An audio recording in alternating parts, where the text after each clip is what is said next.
मंत्री नव दासଙ୍କ ଉପରେ ଆଜି ଗୁଳିକାଣ୍ଡ ହେଇଛି ତା ଉପରେ କ'ଣ ପ୍ରତିକ୍ରିୟା ରଖିବେ? ଦେଖନ୍ତୁ, ମନ୍ତ୍ରୀ ନବ ଦାସଙ୍କୁ ଯେଉଁ ଗୁଳିକାଣ୍ଡ ହେଇଛି ସେ ବାବଦରେ ଆମେ ଅତ୍ୟନ୍ତ ମର୍ମାହତ ଦୁଃଖିତ। ପ୍ରଥମେ ତାଙ୍କର ଆଶୁ ଆରୋଗ୍ୟ କାମନା କରିବା ସହିତ ପ୍ରଭୁ ଜଗନ୍ନାଥଙ୍କ ପାଖରେ ପ୍ରାର୍ଥନା କରିବୁ ତାଙ୍କ ଏହି ପରିସ୍ଥିତିରେ ତାଙ୍କ ପରିବାରରେ ତାଙ୍କ ପୁଅ ଝିଅ ଏବଂ ତାଙ୍କ ସ୍ତ୍ରୀକି ଧୈର୍ଯ୍ୟ ଶକ୍ତି ଦିଅନ୍ତୁ ପ୍ରଭୁ, ତାଙ୍କର ସେ ସୁସ୍ଥ ଆରୋଗ୍ୟ ହୋଇ ଘରକୁ ଫେରନ୍ତୁ। ଏବଂ ଏହି ବାବଦରେ ଯଦି ଆପଣ କହିବେ, ଏହା ଏକ ସୁଚିନ୍ତିତ ମର୍ଡର କେସ୍। କାରଣ ନବୀନ ପଟ୍ଟନାୟକ ହେଉଛନ୍ତି ଅତ୍ୟନ୍ତ କ୍ଷମତାଲିପ୍ସୁ ବ୍ୟକ୍ତି, ଯିଏକି ନିଜ କ୍ଷମତା ପାଇଁ ସବୁ ସ୍ତରକୁ ଯାଇପାରିବେ। ତାଙ୍କର ପ୍ରଥମ ପାଳିର ମୁଖ୍ୟମନ୍ତ୍ରୀ ସେ ଯେତେବେଳେ ହେଲେ, ବିଜୟ ମହାପାତ୍ରଙ୍କୁ ଟିକେଟ୍ ନ ଦେଇକରି ପଛରୁ ଛୁରିକାଘାତ କରି ତାଙ୍କୁ ଟିକେଟ୍ରୁ ମଧ୍ୟ ବଞ୍ଚିତ କଲେ। ଆପଣ ଯେକୌଣସି ସ୍ତରରେ ସେ ଗଣତନ୍ତ୍ର ହତ୍ୟାକାରୀ, ନବୀନ ସରକାର ଗୋଟେ ଗଣତନ୍ତ୍ର ହତ୍ୟାକାରୀ। ଇଲେକ୍ସନ୍ ନିର୍ବାଚନ ଆସିଲେ କଣ୍ଟ୍ରାକ୍ଟରି ହେଉ କିମ୍ବା କୌଣସିରୁ ଲୁଟ୍ କର ପଇସା ବାଣ୍ଟି ଦିଅ, ଇଲେକ୍ସନରେ କ'ଣ 500 ଟଙ୍କା ଦିଅ, 1000 ଟଙ୍କା ଦିଅ, ମଦ ମାଂସ ଦେଇ ଭୋଟ୍ ନିଅ ଏବଂ ପୁଣି 5 ବର୍ଷ ରାଜ କର।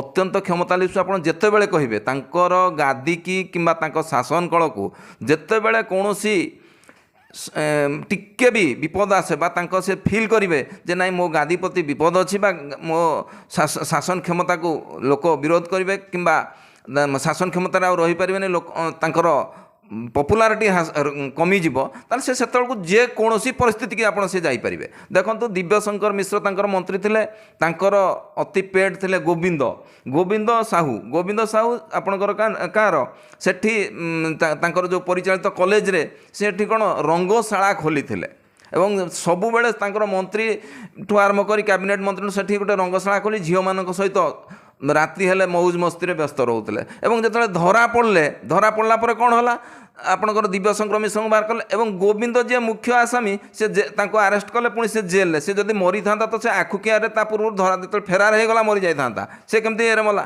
ତେଣୁକରି ନବୀନ ଆପଣ ସେଟା ଇଏ ନୁହଁ। ଆପଣ ଯେତେବେଳେ ସ୍ୟାଡୋ କ'ଣ କହନ୍ତି, ଛାୟା ଦୁର୍ନୀତି କେସ୍ରେ ସେ କାହାକୁ କମଳା ଦାସଙ୍କୁ ବିଦା କରିଛନ୍ତି, ଆପଣଙ୍କର କାହାକୁ ନଳିନୀ ମହାନ୍ତିଙ୍କୁ ବିଦା କରିଛନ୍ତି।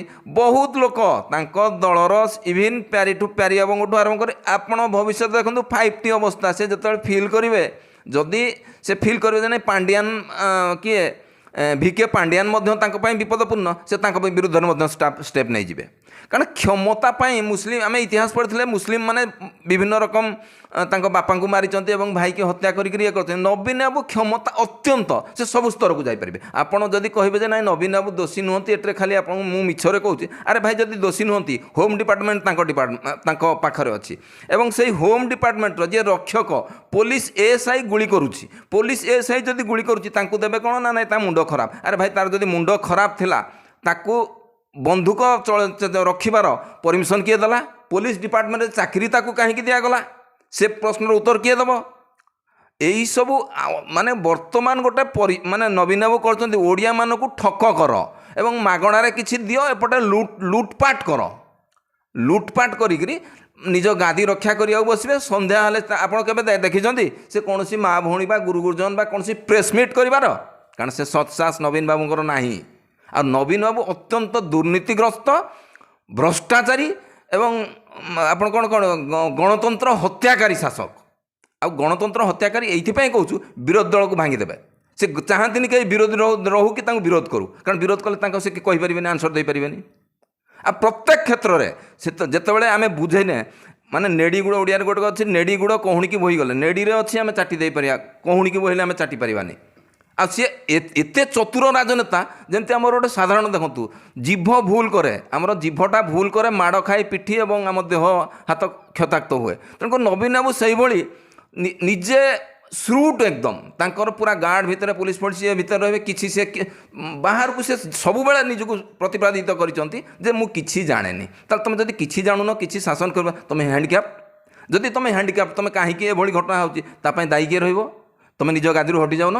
ତୁମେ ଯଦି ଏତେ ସଚ୍ଚୋଟ ଏବଂ ସତୁଆ ପୁରୁଷ ବା ଆପଣଙ୍କର ନିଷ୍କଳଙ୍କ ମୁଖ୍ୟମନ୍ତ୍ରୀ, ତେଣୁକରି ଏଥିରେ ନବୀନ ବାବୁ ସେ ଦେଖିଛନ୍ତି ତାଙ୍କ ଶାସନ ଗାଦିକି ବା ଶାସନକୁ ଟିକେ ଆଞ୍ଚ ଯିଏ ଆସିଛି ସେ ତାକୁ ଯେକୌଣସି ଉପାୟରେ ମଧ୍ୟ ହଟାଇ ଦେଇଛନ୍ତି। ତେଣୁକରି ଏଟା ଗୋଟେ ନବୀନ ସରକାରଙ୍କର ଏଟା ଗୋଟେ ସୁଚିନ୍ତିତ ମର୍ଡର ପ୍ଲାନ୍।